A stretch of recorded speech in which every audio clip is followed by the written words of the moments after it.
इन भोगों की हानि हो जाने पर मुख म्लान करके उदास निराश मत हो, क्योंकि ये कोई लाभ नहीं था जिसे तुम हानि मान रहे हो कि वो वस्तु नष्ट हो गई, धन नष्ट हो गया, हमें तो सबने छोड़ दिया, हमारा तो उपहास करते। कुछ नहीं, ये लाभ ही नहीं था। यदि नाम जप कर रहे हो तो भगवान तुम्हारे हैं, तो तुम्हें शोक कैसे आ सकता है? ना, यहां मना कर रहे, हृदय मुख म्लानी निकृद्धा निबुद्धि, ऐ बुद्धिहीन किसी भी हानि में तो उदास मत हो। ये कोई हानि है? तो बोले हानि फिर किसे कहते हैं? बोले हानि हरिवंश के नाम अंतर परे। अगर आप राधा राधा जप रहे हो, कृष्ण कृष्ण जप रहे हो, श्री हरिवंश राधा वल्लभ श्री हरिवंश, कोई भी हानि हो गई, उदास होने की जरूरत नहीं है। मेरे स्वामी ने एक सेकंड में पलक झपकते अनंत ब्रह्मांड रच दिए। वो जब जैसा चाहेंगे कर देंगे, जोई जोई प्यारो करे सोई मोई भावे। मुझे निराश या मुख म्लान करने की जरूरत नहीं। देह स्त्री वित्र पुत्रादिशु नहीं, बहुत पवित्र बात करे।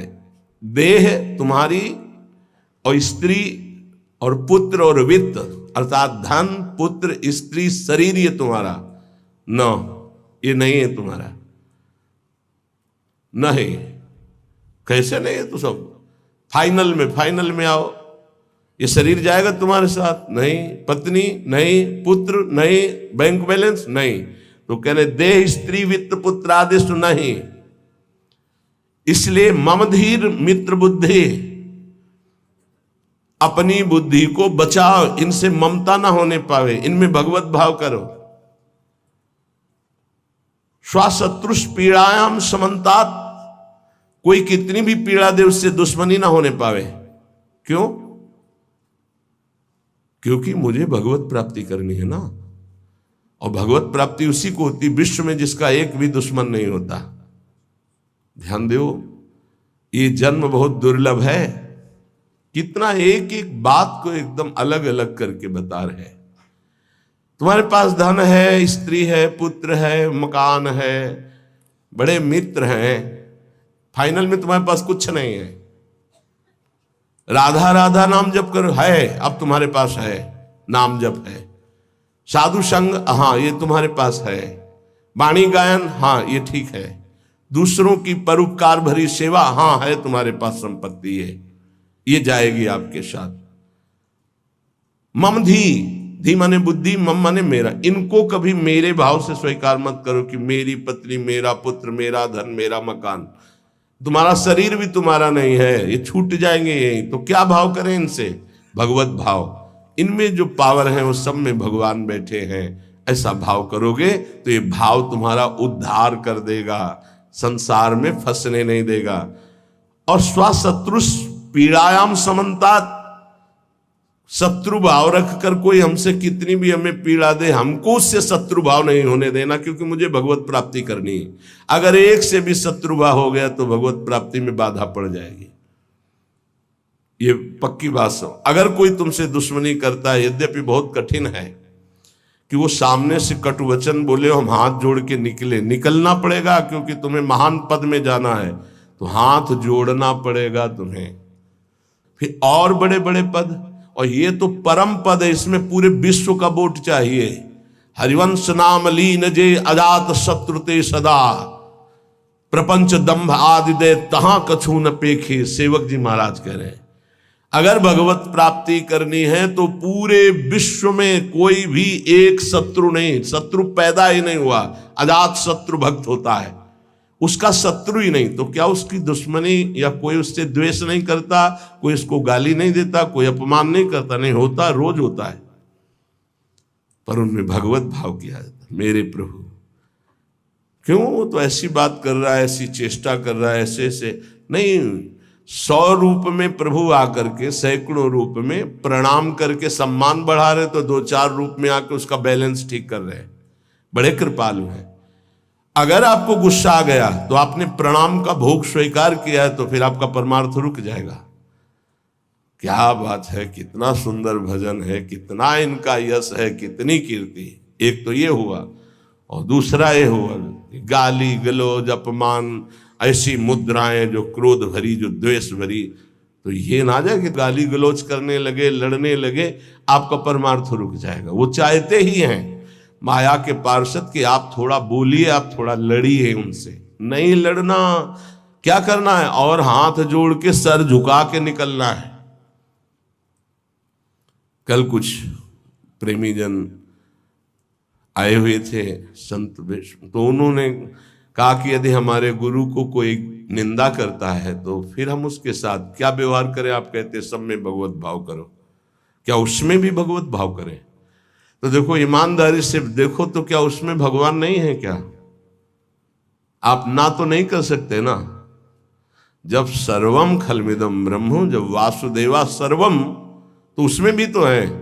हमको क्या करना है, पहले उसमें भगवत भाव करना, अपने को सोचना है कि मेरी गुरु निष्ठा की यहाँ परीक्षा ली जा रही, मेरे गुरुदेव की अवहेलना और निंदात्मक वचन बोल करके भगवान मेरी गुरु निष्ठा की परीक्षा ले रहे हैं। जैसे पार्वती जी के पास सप्तऋषियों को भेजा था, ऐसे मेरे पास इस निंदक को भेजा है। तो निंदक को प्रणाम किया और दूरी बना लिया और अंदर से प्रसन्न रहे कि हे गुरुदेव, आपकी निष्ठा में कोई फर्क नहीं पड़ेगा, आप परीक्षा लेके देख लो। वो गुरुदेव का भेजा हुआ परीक्षक है हमारा, वो गुरुदेव का निंदक नहीं है। जैसे सप्तऋषियों को महादेव जी ने भेजा पार्वती जी के पास, अरे मुंडों की माला धारण करते हैं, चिता की भस्म लगाते हो, इसके लिए तुम तपस्या कर रहे हो? ना उनके घर है ना द्वार है, बरगद के पेड़ के नीचे रहते हैं, अरे उदासीन रहते हैं, ऐसे दूल्हे की क्या जरूरत? दूल्हा दिलाए हम वैकुंठनाथ, जहाँ बड़े बड़े पार्षद भगवान की सेवा में लगे हुए लक्ष्मी जी चरण चाप रही। पार्वती जी को गुस्सा आया था क्या? नहीं, उन्होंने कहा कि आप बढ़िया उपदेश कर रहे हैं, माना कि महादेव अवगुण भवन, माना आपकी बात, विष्णु सकल गुण खान, ये भी माना, लेकिन जाकर मन जैसन रमे ते ही सन, हमने तो वर्ण कर लिया है भगवान शिव को, कोटि जन्म लगर हमारी बरों शंभुनता रहो को। क्या निष्ठा माता जी ने प्रकट की। मैंने तो वर्ण, आप जो कह रहे हो ठीक है, ऐसे ही होना चाहिए गुरु निष्ठा कि आप जो कह रहे हो आपकी बुद्धि, मेरे तो परब्रह्म है अंदर, उससे बोलना नहीं, अंदर मेरे तो परब्रह्म परमात्मा है। फिर हम ना उसकी बात सुनते हैं, ना उसकी तरफ देखते हैं, ना उससे द्वेष करते हैं। स्वाशत्रुष पीड़ायाम समन्तात सुखमती रमितानंद वृंदावनेस्तु, मैं सर्वदा सुख मगन रहूंगा, किसी से द्वेष नहीं करूंगा, किसी से अपनापन नहीं करूंगा, और वृंदावन का आश्रय लेकर प्रिया प्रीतम के प्रेम में मगन रहूंगा। जिसे प्रेम प्राप्ति करनी है, जो श्रीपाद प्रबोधानंद जी कह रहे हैं, एक बहुत बड़े महापुरुष कह रहे हैं कि नंबर 1, ये इस बात सहने के लिए निरंतर नाम जप चाहिए। जो अभी तक आपने सुना, मोक्ष कड़ुआ लगने लगे, समस्त इंद्रियों भोग नरक के समान लगने लगे, समस्त भोगों में विष दिखाई देने लगे कि ये तो पूरे तीनों शरीरों को नष्ट करने वाला है, गंदा करने वाला है, और हृदय से हमारे कि इंद्रियों का जो विलास है ये तो नरक तुल्य है, लेकिन सिद्धियां भी ये माया का जाल है। नहीं चाहिए मुझे कोई सिद्धि, मुझे भगवत प्रेम चाहिए। भगवत प्रेम प्राप्त करने के लिए समस्त संसार की स्त्री शरीरों में जगदम्बा बुद्धि होना अनिवार्य है, और समस्त स्थिर और चेतन जड़ चेतन में भगवत बुद्धि होना अनिवार्य है। अपना शरीर, अपनी पत्नी, अपना पुत्र, अपना धन, अपना मकान, ये अपना नहीं है, अंतिम में छूट जाएगा, ये वैराग्य बुद्धि होना अनिवार्य है। फिर भगवत भाव का प्रादुर्भाव तभी होता है जब पूरे संसार में किसी से भी हमारी दुश्मनी ना हो। अब ये सब कैसे होगा? तो बोले नंबर 1, निरंतर जो नाम जप करता हुआ मालिक से प्रार्थना करता रहता है। मालिक कौन? अपने इष्ट से, कि हे प्रभु मुझे ऐसी सामर्थ्य दो कि कोई भी विषय मुझे परास्त न कर पावे, और पूरे संसार में मेरा किसी से भी द्वेष न हो। अद्वेष्टा सर्वभूतानाम, गीता जी भी कह रही, अद्वेष्टा सर्वभूतानाम, किसी भी भूत प्राणी के प्रति हमारा द्वेष दोष भाव ना हो। पहला, निरंतर नाम जप और प्रभु से प्रार्थना, इसमें लिखा है मालिक से प्रार्थना, अपने स्वामी श्री हरि से, इष्ट से प्रार्थना कि मुझे ऐसी सामर्थ, प्रार्थना में बहुत सामर्थ है। अरे बहुत सावधानी की जरूरत है। किसी के प्रति जरा सा भी दोष चिंतन, जो भजन जिनका एक तार चलता है, बड़ी बाधा खड़ी हो जाती है। श्री रूप गोस्वामी जी लीला चिंतन कर रहे हैं, उसमें दिखाई दिया कि प्रियाजू पुष्प चयन कर रहे, ये पुष्प, तो लालजू गोदी में उठा लिए, प्रियाजू ऐसे पुष्प का गुच्छा ले रही, एक हाथ से डाल पकड़े हुए। लालजू ने देखा कि सुरक्षित डाल पकड़े प्रियाजू नजदीक की छोटी कुंज में, तो छोड़ दिया, तो प्रियाजू ऐसे और लालजू आनंदित हो रहे हैं।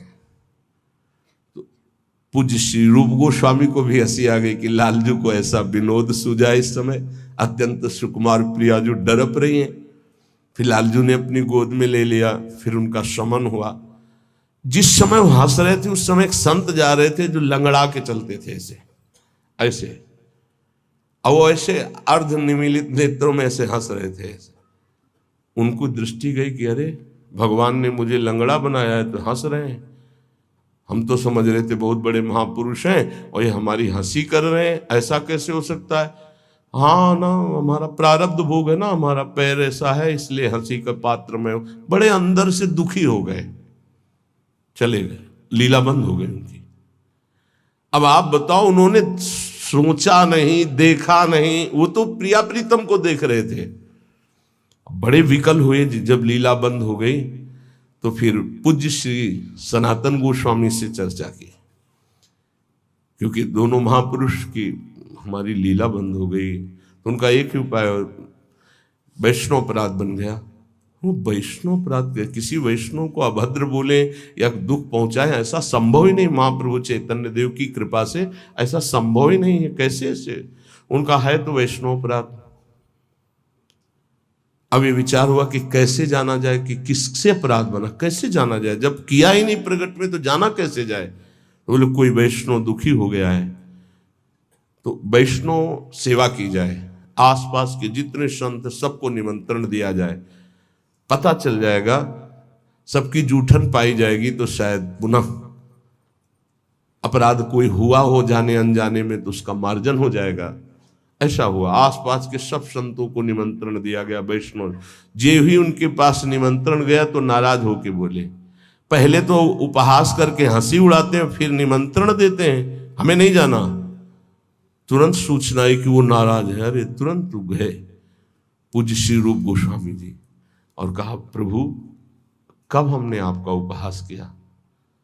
तो उनका आप प्रभु प्रभु आप कर रहे हो, उस दिन हम जा रहे थे और जैसे हमारा भगवान ने पैर ऐसा कर दिया तो झटका मार के चलते हैं, तो आप हंस रहे थे। तो उनका मुझे तो याद ही नहीं कि आप कब निकले और हम कब हंसे। तो उन्होंने समय बताया कि अमुक दिन उस समय। अच्छा, तो उनका प्रभु ऐसे बतानी नहीं चाहिए, पर आप नाराज हैं इसलिए बता रहा हूं। प्रभु उस समय हम लीला देख रहे थे, प्रियाजू पुष्प चयन करने की, तो लालजू गोद में उठा के वो पूरी घटना बताई और कहा, अगर ऐसा भाव में हम हंस रहे थे, आप उसी समय निकल रहे होंगे, आपको ऐसा लगा, तो प्रभु आपके लिए नहीं था, आप क्षमा कीजिए। वो तो प्रियालाल, तो वो चरणों में गिरे जो दूसरे वैष्णव थे और कहा, अरे आप जैसे महापुरुषों के प्रति हमारा दोष भाव बन गया, क्षमा करो। वो राज तत्काल लीला प्रारंभ हो गई, तत्काल। अब आप विचार करो, जब दोष नहीं है और वैष्णव दुखी हो गए तो लीला रुक गई। फिर अगर केवल स्वीकृति की हाँ ये गलत है, वो गलत कर रहे हैं तो भी हाँ गलत है, नहीं, और भगवान की लीला भगवान जाने। नहीं, आप बताओ कि ये गलत है कि सही, नहीं तो हम कोई जज है क्या? जिनके सारे हम चल रहे, उनके सारे वो चल रहे, उनसे पूछो जाके, चले जाओ राधा राधा राधा। कभी किसी का फाइनल करने के नहीं, तस्मात् शास्त्रम, तो तुम्हारा ये बहुत सूक्ष्म विषय है, इसलिए वर्णन किया, बहुत सूक्ष्म विषय है। बहुत सावधान।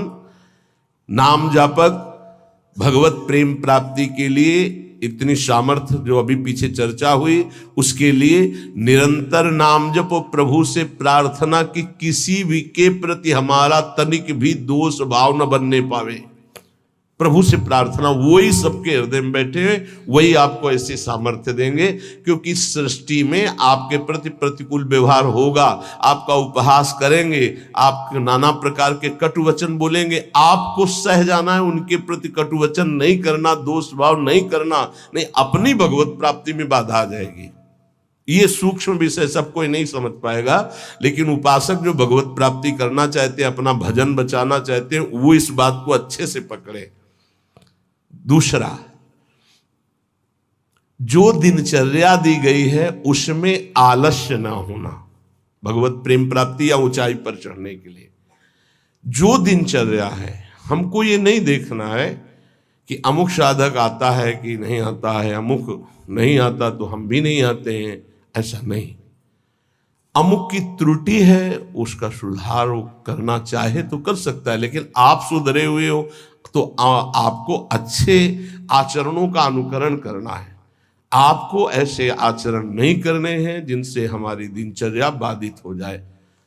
एक चीज और ध्यान रखना है, इसको बहुत विस्तृत रूप से समझा इसलिए रहे कि एक दिनचर्या है जिसके पास सेवा नहीं, गुरु सेवा, और एक दिनचर्या है जो गुरुजनों की सेवा में रहते हैं। उनसे हो सकता है जो भागवतिक दिनचर्या का आदेश दिया गया है वो ना हो, तो उनको असंतुष्ट नहीं होना, क्योंकि वो गुरु सेवा में है। सारी दिनचर्या का फल जो है वो गुरु प्रसन्नता है।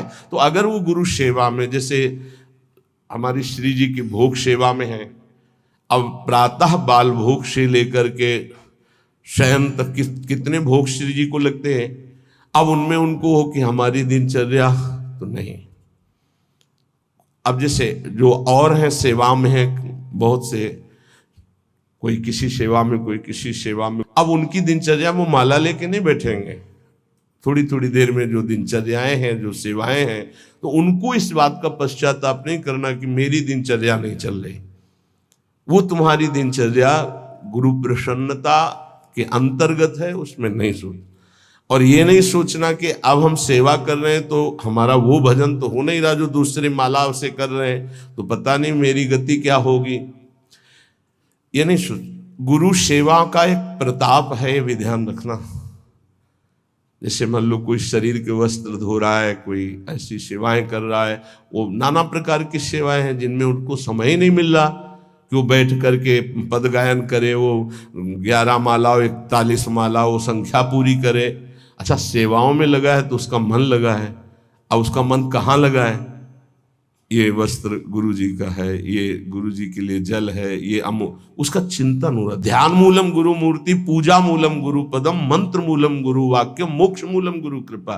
क्योंकि कई साधक ऐसे हैं जो फिर उनको पश्चाताप होगा कि दिनचर्या में बाधा पड़ रही हमारी, तो दिनचर्या की चर्चा हुई थी। नहीं, जिनको सेवा मिली हुई है उन। एक बार भगवान शंकराचार्य जी से कई शिष्यों ने कहा कि एक ये ब्रह्म सूत्र है, इसकी व्याख्या सुनना चाहते। तो उनकी शरीर सेवा में स्नान के बाद जो वस्त्र लंगोटी आदि प्रक्षालन करना है, वो त्रोटकाचार्य जी रहते थे। तो उन्होंने कहा त्रोटक को आ जाने दीजिए। तो उन्होंने कहा प्रभु वो तो कभी व्याकरण नहीं पढ़े, कभी शास्त्र, जब गायन स्वाध्याय होता है तो कभी बैठते नहीं हो, तो शरीर सेवा में ही लगे रहते। मतलब ज्ञान की चर्चा थी ना, तो शरीर को, गुरु के शरीर को वो साधारण शरीर समझ रहे थे। उनका अच्छा ऐसी बात है, आ जाने दो उसको। जब आ गए तो बोले